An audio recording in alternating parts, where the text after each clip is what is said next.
তিনি যে আরেকটা ভালোবাসার সম্পর্কে বিবাহ বিবাহ বহির্ভূত ভালোবাসার সম্পর্কে জড়ালেন, সেই সম্পর্কটাকে পড়ে কোথাও না মানে খুব খারাপ কিছু লাগেনি, খুব নিষ্পাপই লেগেছে ব্যাপারটা, মানে হয়তো এটা হওয়ারই ছিল এরকম লেগেছে। আমার যেটা সবসময় মনে হয় যে ভালোবাসাটা কোনো অপরাধ নয়।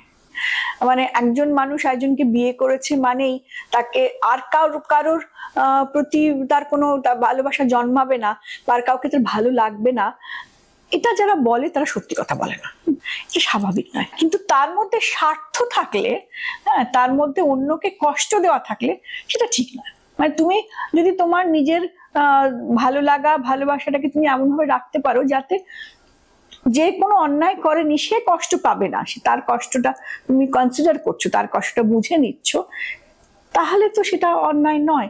যদি মনের একটা কোনো জায়গা একজন মানুষের মধ্যে দিয়ে সবটা তো পূরণ হতে পারে না, কারো ক্ষেত্রে যদি একটু পূরণ হয় ঠিক আছে, তার সঙ্গে আমি একটা আমার মনের একটা অংশ তাকে দিলাম, কিন্তু তার জন্য আমি অন্যকে কষ্ট দেব না।